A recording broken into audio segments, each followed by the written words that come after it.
Hello, everyone. Today is Saturday, March 26, 2022, at 9:38 a.m. So, I think I went to bed at about 2 o'clock this morning. Yeah, well, I tried to go at about, I think midnight or something. And of course, couldn't sleep until about 2 o'clock in the morning, I think. And so, it's a little bit after 9:30. And I guess it must have been at exactly 9:33 this morning. Those perp bastards, in traffic, right, on the main street, just, right outside, startled me out of my. Not, I'm not talking about the blue truck neighbor right here. It seemed like he left me alone with that, but the other, I mean, it was a random vehicle passing by that startled me out of my sleep with loud bass music, and almost immediately after, it was the paramedics that came and that wait till they got near me to get their sirens, and then after they passed by, then they turn the sirens off. So now I'm shooken up and startled right now. I was sleeping kind of good, and so then I mean, because I took a detox bath last night, and um so and so I wanted to sleep, or I needed to sleep longer, because my body still feels tired, like I still need some sleep. And yesterday I felt the sleep deprivation feeling. I felt the sleep deprivation feeling, and didn't even get to take a nap. I felt tired enough to need to take a nap, but I couldn't get to take a nap. So then, I am startled and frustrated and upset right now. And I just had to use the bathroom anyway. You know how when you wake up, the first thing you gotta do is you gotta go pee. So I had to go pee really bad. So, you know, and that's a form of bullying, and it's rude and abusive, bad manners. Last night I wrote a blog post about, have good manners gone extinct. So, um, I spent last night, doing more blogging, nonfiction blogging. So, um, I'm just really kind of mad right now. That's doggone bullying and abusive and childish. So, um,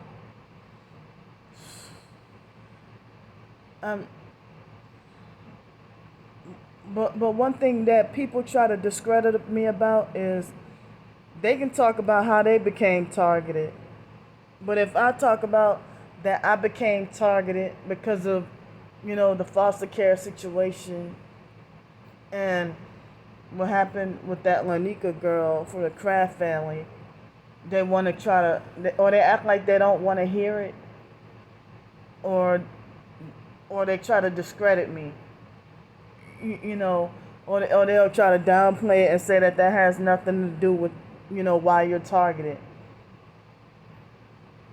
So, I mean, and nobody wants to listen to me.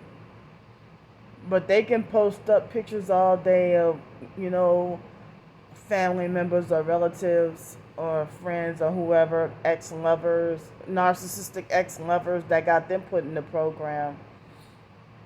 But if you weren't around me and you're younger than me, you think you know, or people think that, me describing my experience of how my targeting started. Well, if you don't want to hear it, then why you ask? Or if you think that that's bullshit, okay, well, you weren't there, so you tell me how you think I became targeted then. And it just made me so mad, you know, to for me to end up being discredited and stuff like that. So, I said,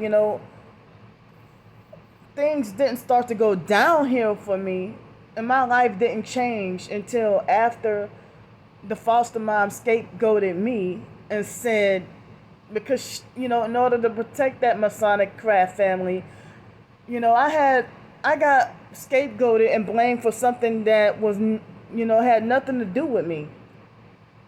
And so the foster mom scapegoated me and falsely said that it was, you know, she said that it was my fault that she couldn't say the last words to her dying mother. And so, you know, ever since then, everybody started to give me hell and start calling me crazy. And, well, while the foster mom was visiting her biological mom in the hospital, in the foster grandma, which is the foster mom's biological mom, the foster grandma was having, she was having surgery, and then and she was in the ICU and the CCU, switching back and forth like every day or every 2 days, and the foster sister Joni used to sneak Lanika from the Kraft family over while the foster Joni was at least, let's see, yeah, we were 14 and Joni was 18, and but it seemed like as if Lanika used to control, like Lanika was our age, and she used to control us like a puppet. Control Joni like a puppet, despite Joni being 4 years older than all three of us. And then Lanika's sister Talisha from the Kraft family, used to be singled out and outcast and bullied and made fun of. Talisha got treated like how I get treated. Singled out and bullied, harassed, and laughed at, and stuff like that. And so,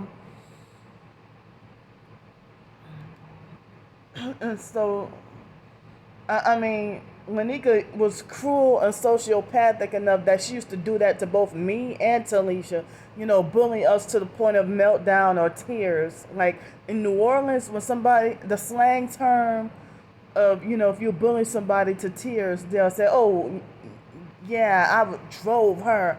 Or, if they say to drive someone, meaning like to bully, harass, and laugh at somebody to the point that they have an emotional meltdown, or that's what they mean.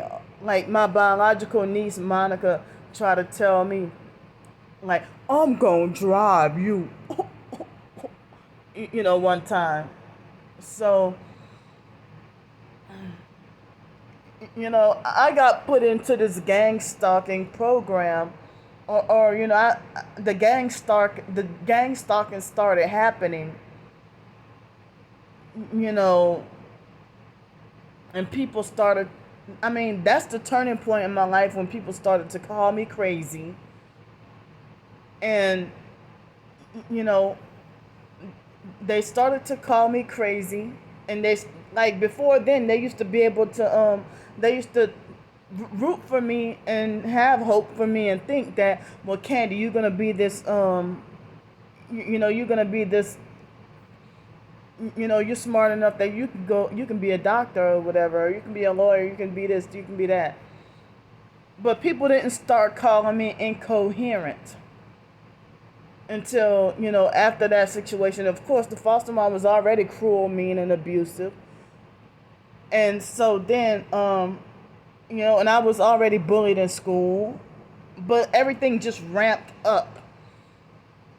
When the foster mom said, and she kept repeatedly throwing it in my face, 'cause of you, I couldn't say the last words to my mama on her deathbed or on her deathbed or whatever. And so it's like, well, I didn't even participate in the sexual acts that Lanika had hyped up. I had nothing to do with it. I was way upstairs while they were, or she would try to think Lanika thought she could have the authority to freaking punish me by forcing me to go in another room while she set people up to do this sexual situation with this boy or that guy or whatever. And and it's like me thinking I'm doing the right thing or trying to protect, you know, family members, and trying to prevent that from happening again. It's like that didn't stop Lanika from organizing these sexual situations. And then I mean, because I think Lanika was, it sounds to me like as if she was a sex trafficked teen. And I did the video talking about, it was 3 parts to a big video that I did talking about Masonic women pimping their daughters. And so I think that she was being like sex trafficked as a teen. But of course, back then I knew nothing. I didn't know any better.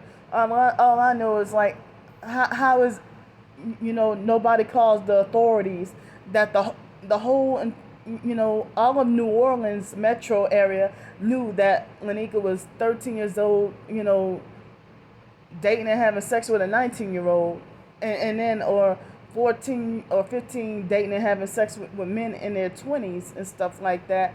And they would shower her with gifts and, just give her the world. And like, when I read an this flyer at a church one time about sex trafficking, it seemed like it, a lot of the signs had applied to her. But I guess she was just acting out what she learned or what she was taught. And and so, at 12, 13, and 14 years old, I was the weirdo for wanting to talk about school all the time. And she didn't want to talk about school. All she wanted to talk about is boys, men, and, sex and stuff like that.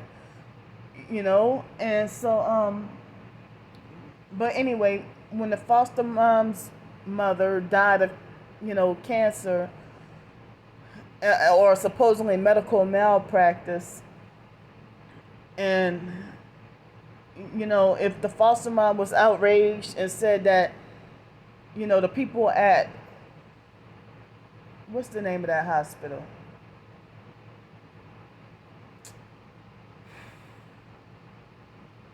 University Hospital, I think, on Canal Street, not all that far from Claiborne, I think, at University Hospital in New Orleans. That was the hospital. The foster mom said that they butchered her mom, the foster grandma. And so, and then shortly after, all the times that Lanika has physically assaulted me or my twin sister or anybody else, when I blacked out and punched her and didn't realize until after, people really started calling me crazy.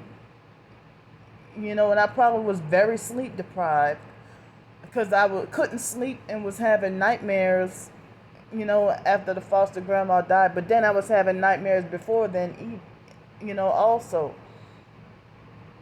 So, the Kraft family is Masonic. The Kraft family is Masonic. And I got my final confirmation of that. And the foster mom is, got some elitist kind of connections as well. And then I'm hearing that it seems like my biological family members have sold out. But, I guess I was high stressing and, at that track meet.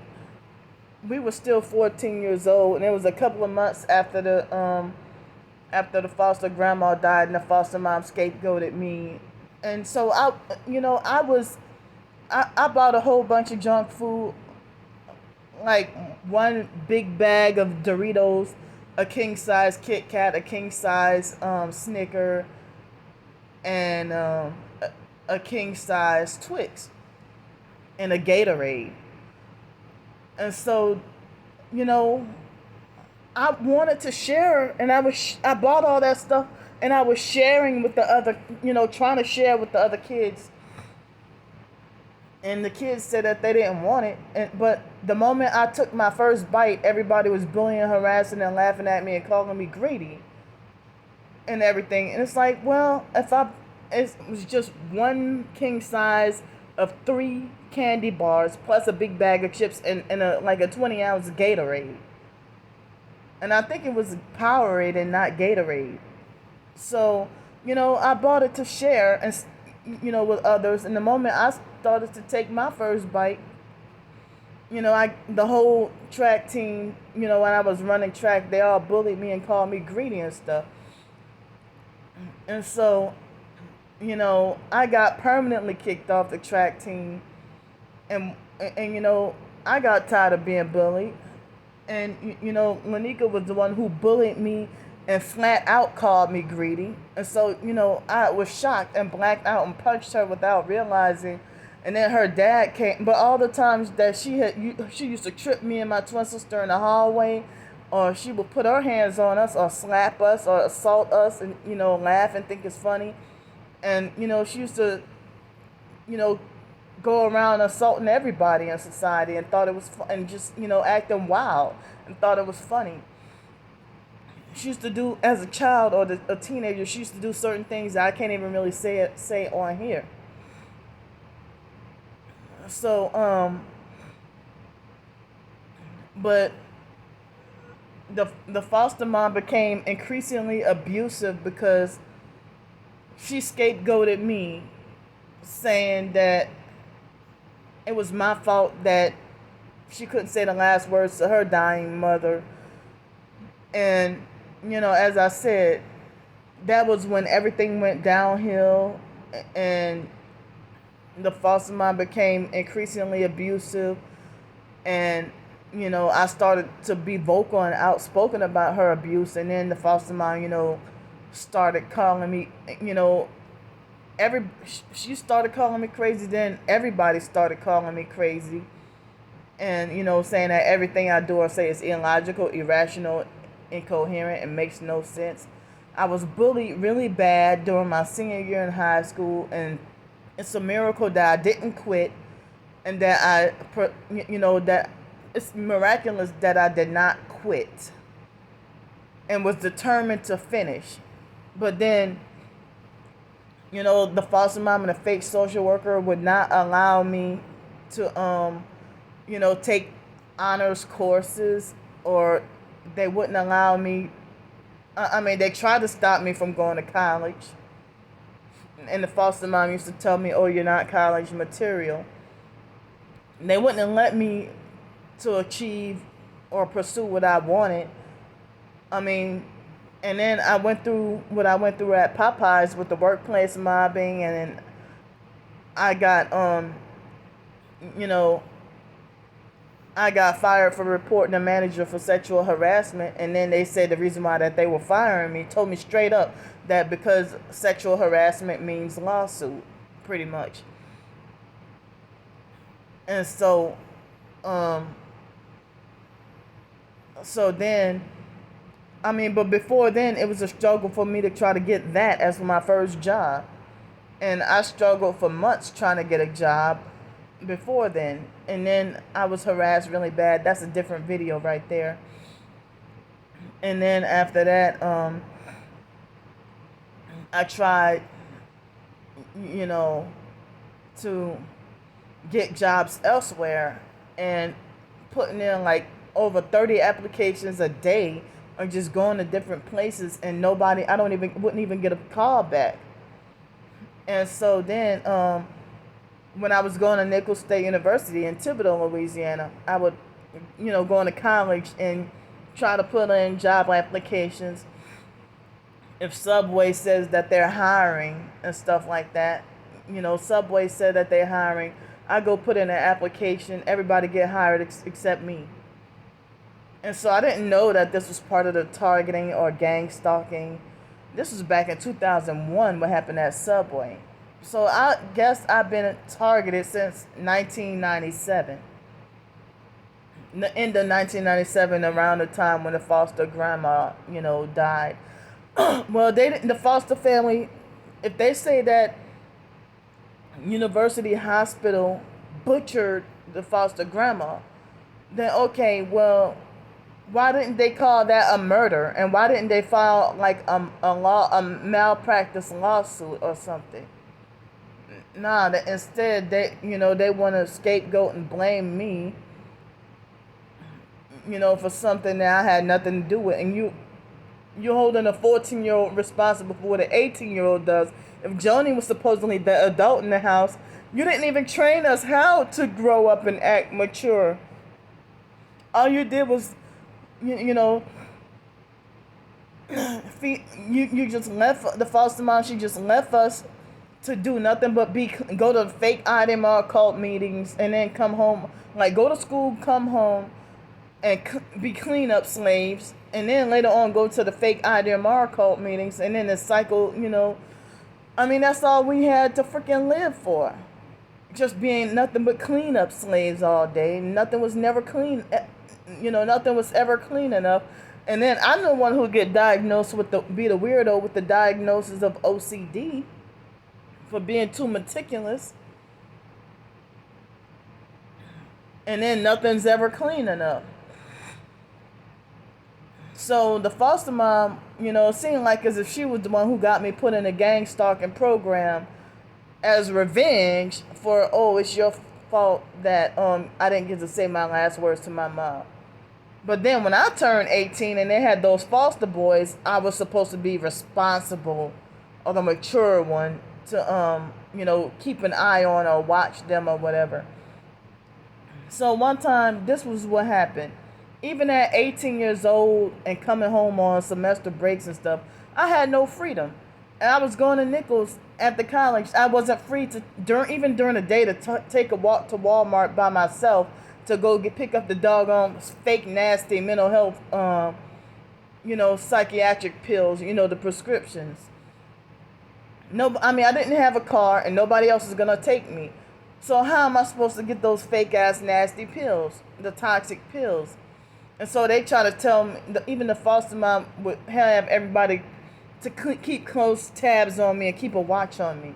But the foster mom, she even had people keeping a close watch on us and having the Kraft family keeping a close watch on us from, even far back as the 80s and 90s. I was super little, like 6, 7, 8, 9 years old. The foster mom would have the Kraft family or fake IDMR members or her biological family members stalk and spy on us and then report everything back to her. And so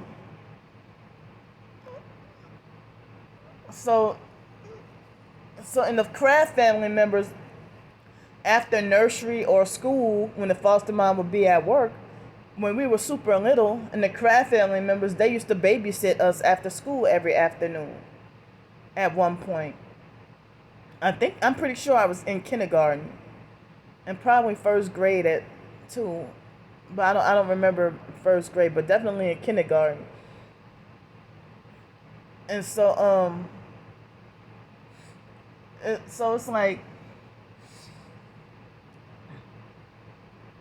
it's like the entire world hates me now, and then my senior year in high school, me trying to work and then dealing with workplace mobbing and then dealing with the entire school bullying you, and you end up feeling motivated to not want to go to school because of the bullying, but then at the same time scared of the foster mom's punishment or the social worker or whatever, scared of whatever punishment that they would inflict.